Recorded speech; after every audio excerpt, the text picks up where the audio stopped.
9h, 11h, Europe 1 Culture Média.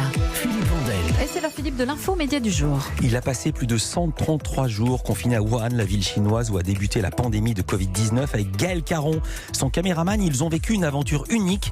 Ils ont été les deux seuls journalistes non chinois présents sur place au plus fort de la crise.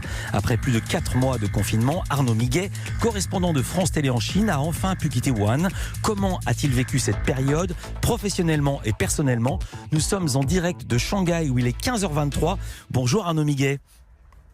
Bonjour Philippe. Plaisir de vous entendre. Vous êtes en direct avec nous ce matin sur Europe 1, en direct de Shanghai et non pas de Pékin où vous êtes installé normalement, habituellement. Pour quelle raison? Vous êtes en quatorzaine. Pourquoi Shanghai? Alors pourquoi Shanghai? Parce que lorsque je suis parti de Wuhan, c'était jeudi dernier, je ne pouvais pas directement aller à Pékin parce qu'il n'y avait pas d'avion, parce qu'il fallait prendre un train avec une espèce de loterie. Il y a seulement 1000 personnes qui peuvent quitter la ville de Wuhan. Ça veut dire que les gens de Wuhan sont un peu toujours considérés comme des pestiférés, des parias, et on ne les veut surtout pas dans la capitale. Or, à Shanghai, il n'y a pas de problème, mais à Pékin, il y a un problème de quarantaine. Et je n'avais pas envie, après ces 133 jours, de passer à nouveau 2 voire 3 semaines en quarantaine dans un hôtel choisi par les autorités, fermé à double tour de l'extérieur avec la porte qui ne s'ouvre que 2 fois par jour pour vous apporter des plats préparés. Donc nous avons choisi la liberté d'être à Shanghai, mais il se trouve que ce week-end la quarantaine à Pékin a été levée, donc finalement nous allons pouvoir rejoindre la capitale et je vais enfin pouvoir rentrer chez moi. Ça sera quand? Dans la semaine, probablement mercredi ou jeudi. Il n'y a pas de traitement de faveur, vous avez répondu à une partie de ma question. Il n'y a donc pas de traitement de faveur pour les journalistes en Chine, contrairement à ce qui peut se passer en France où on pouvait peu ou prou circuler avec la carte de presse. En Chine, rien de tout ça. Non, absolument pas, non. D'ailleurs, j'ai cette triple difficulté. D'abord, je viens de Wuhan, c'est quand même l'antre du diable et toujours considéré comme tel, même en Chine. Je suis français et tout le monde me demande, mais vous êtes français, mais vous venez de France? Non, j'ai passé quand même pas mal de temps en Chine et j'étais là pendant toute la période et notamment à Wuhan. Mais parce que vous êtes français, on s'imagine que le mal aujourd'hui est en France et donc vous êtes porteur du mal et vous êtes un virus putatif ambulant. Et puis ensuite, journaliste. En effet, ça n'est pas toujours très bien vu et en Chine, c'est absolument le cas. Il n'y a absolument aucun traitement de faveur, loin s'en faut. Donc il y avait cette triple difficulté pour aller à Pékin et c'est pour ça que nous sommes à Shanghai, qui est une ville quand même beaucoup plus ouverte et beaucoup plus libre. Donc 133 jours passés à Wuhan, est-ce que vous avez été confiné volontaire? Je veux dire par là, est-ce que vous auriez pu partir quand il était encore temps, mais vous auriez décidé de rester, ou bien il était déjà trop tard de toute façon? Non, la question s'est posée. La question s'est posée au moins à 4 reprises.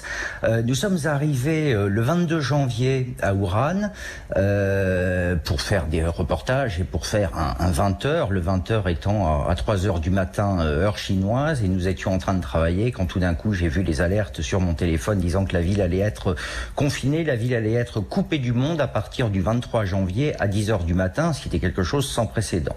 Et donc là, la question s'est posée avec Gaël, même si nous étions un petit peu fatigué quand même après une longue journée, une journée intense qui était nos premiers reportages à Wuhan, et on s'est dit restons, on verra bien ce qui se passe, on vit ensemble, on meurt ensemble, on fait ce boulot pour le meilleur et pour le pire. On sortait d'une séquence en Indonésie où on avait tourné des sujets sur des maisons en bambou. Là, ça allait être probablement un peu plus difficile puisqu'il y avait quand même une peur qui commençait à monter sur la ville et quand même pas mal de stress avec une maladie dont on ne connaissait même pas le nom. Et d'ailleurs, on savait même pas finalement comment se protéger vraiment de cette maladie. Et on est parti de Pékin le 22 avec une dizaine de masques, 3 chemises dans les valises, et on s'est dit, comme pour toute mission, on va y rester quelques jours et puis on reviendra au bercail ensuite. Donc la ville se ferme le 23 à 10h du matin. Est-ce qu'on prend des billets d'avion? Les billets d'avion étaient réservés et puis finalement on a décidé de rester, de voir ce qui allait se passer. Et puis ensuite, il y a eu quand même 3 avions pour rapatrier les ressortissants français de la ville de Wuhan qui se sont retrouvés en quarantaine en France. Et là, la question s'est aussi posée au moins à 3 fois. Est-ce qu'on monte dans l'avion? Est-ce qu'on ne monte pas dans l'avion? Les autorités françaises nous laisser la porte ouverte. Les autorités chinoises nous appelaient régulièrement pour nous dire vous allez bien partir en France. Non, nous allons rester avec vous. Nous allons rester à Wuhan pour voir comment les choses allaient se dérouler parce qu'il fallait le vivre probablement pour le raconter. C'est ce que nous pensions avec Gaël et après tout nous sommes correspondants en Chine et encore une fois on fait ce boulot pour le meilleur et pour le pire. Donc nous n'avons pas pris les avions de rapatriement. Vous parlez du 22, nous voici maintenant le 23 janvier. Le confinement est décrété à Wuhan et voici ce qu'on voit sur France 2. Wuhan est une ville en quarantaine, une ville sous cloche, une ville interdite, impossible d'y entrer, impossible d'en sortir. Depuis 10h heure locale ce matin, l'aéroport, les gares de chemin de fer et les stations de métro sont fermées. Les autorités locales demandent aux habitants de rester chez eux et s'ils doivent sortir, de porter un masque. Et on ne sait pas combien tout cela va durer. Une décision aussi radicale que tardive. Le premier cas de contamination ici remonte au 8 décembre dernier. Pour certains scientifiques, plus d'1 millier de Wuhanais seraient contaminés sans même le savoir. En attendant, dans les hôpitaux de Wuhan, 1000 personnes sont en observation et plus de 400 patients sont traités. On sent votre émotion, Arnaud Miguet. Vous parlez avec un masque. Vous n'imaginiez pas à l'époque que vous alliez rester 4 mois, j'imagine.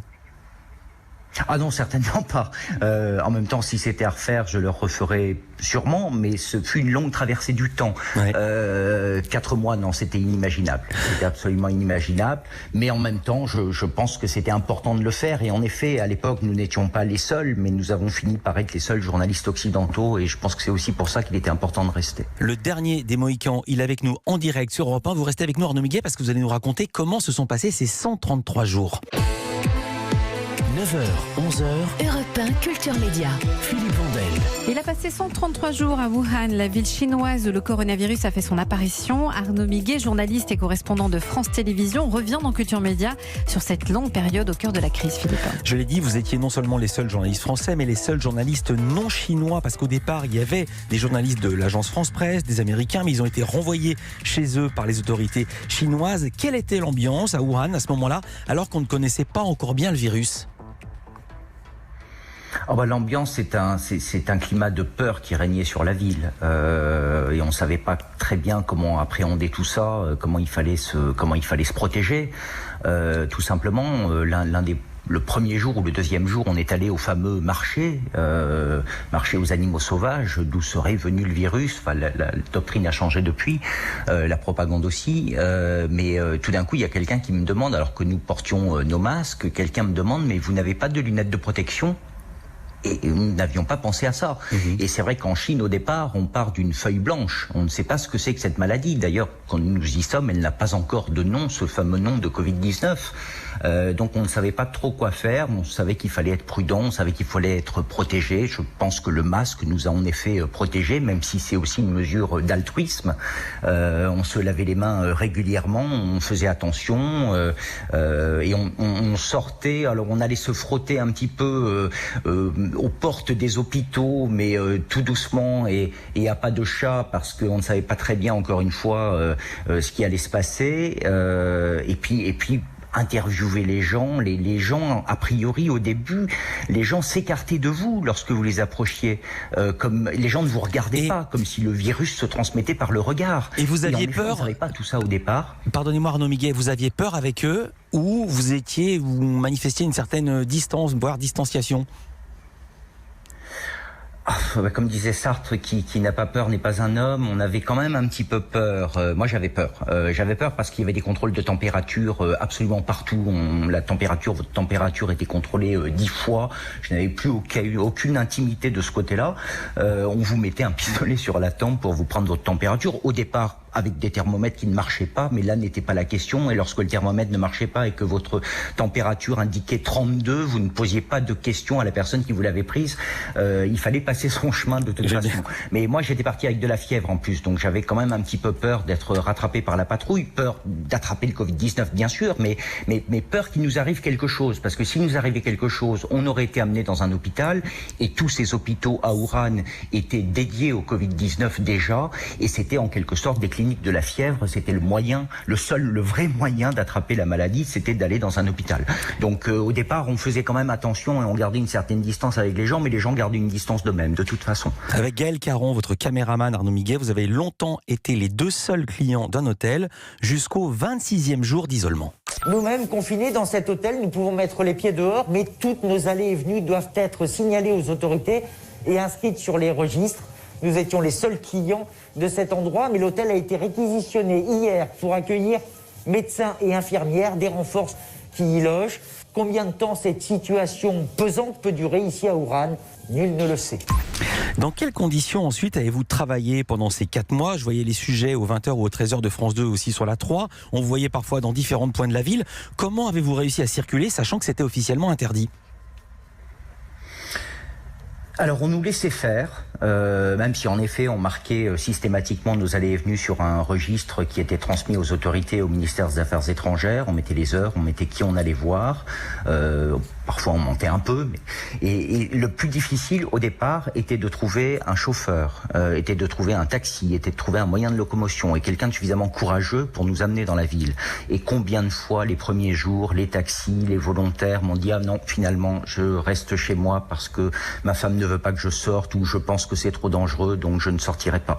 Donc ça coûtait une fortune d'avoir un taxi pour à peu près 2-3 heures par jour. On sortait à peu près 2-3 heures tous les 2 jours, et les chauffeurs donc étaient des volontaires qui amenaient des patients, des volontaires qui amenaient des vivres, des volontaires qui transportaient les fonctionnaires de la ville qui continuaient de travailler et qui dans leur temps libre, puisqu'ils avaient quand même un emploi du temps assez bien déterminé, qui dans leur temps libre donc pouvaient nous balader dans la ville. Mais certains nous ont laissés en rase campagne. Après une interview, j'avais dit au chauffeur, on se retrouve dans 1 heure. Le chauffeur n'est jamais revenu et j'ai appris par la suite qu'il avait été convoqué par les autorités qui lui avaient dit ça suffit d'amener ces journalistes ici et là, tu arrêtes de le faire. Je ne pense pas que les problèmes soient allés beaucoup plus loin, mais c'était quand même une gageure, c'était quand même très difficile de se balader dans la ville. C'était un combat, c'est un combat de travailler toujours. C'est un sport de combat le journalisme en Chine. 3 ans et demi, vous travailliez en Chine avec Gaël Caron. Jamais vous n'étiez entré dans un hôpital. Cette fois, on l'a vu, vous avez réussi. À quoi ressemble un hôpital chinois en plein Covid-19 ? C'était assez terrible ce tournage dans l'hôpital parce qu'on pensait c'est un hôpital, l'hôpital en question est un hôpital d'ailleurs qui est jumelé avec un hôpital français à Nancy, avec le CHU de Nancy, dont l'aile des urgences avait notamment été ouverte et inaugurée par Jacques Chirac à l'époque où il était venu à Ouran. Donc il y a une espèce de lien avec la France et je pense que c'est comme ça et c'est grâce à ça après que j'ai eu le numéro du responsable de cet hôpital-là qui est français d'ailleurs, d'origine chinoise. C'est grâce à ça que nous avons réussi à tourner dans l'hôpital. Mais il n'était pas question au départ d'y tourner. Mais dans l'hôpital, c'est comment ? C'est la panique ou c'est calme ? Ou c'est mesuré ? Non, dans l'hôpital, c'était calme parce qu'ils étaient quand même assez rodés à l'exercice. Ils savaient. D'ailleurs, la question que je lui ai posée d'entrée, c'est lorsque nous avons pu y rentrer et ce n'était pas forcément prévu. Il nous avait dit vous allez rester un quart d'heure, pas plus, et on va vous équiper avec des combinaisons, 2 paires de gants, des lunettes, le masque, les visières, tout ce qu'il faut. Et je savais que le personnel hospitalier en Chine manquait aussi d'équipement au début. Et là, on est à peu près mi-février. Et je lui avais dit mais bon, finalement, nous donner des combinaisons, peut-être que vous avez plus besoin que nous. Donc il nous avait dit non, aucun problème, les combinaisons sont arrivées de France, justement à l'occasion du rapatriement des Français. Les combinaisons avaient été données par le gouvernement français et nous nous sommes équipés et à l'intérieur c'était absolument bouleversant parce que évidemment c'était les services d'urgence, donc c'était ceux qui étaient le plus atteints et le plus affectés par la maladie, qui étaient intubés et le directeur de l'hôpital nous avait dit vous savez ici ils ont à peu près 50% de chances de s'en sortir parce qu'ils sont dans cet hôpital. S'ils étaient dans un autre hôpital, ils seraient déjà partis. D'un mot, Arnaud Miguet, il nous reste quelques secondes. Vous avez fait quand même 2 belles rencontres à Ouran, jeudi et avril. Qui sont-ils ?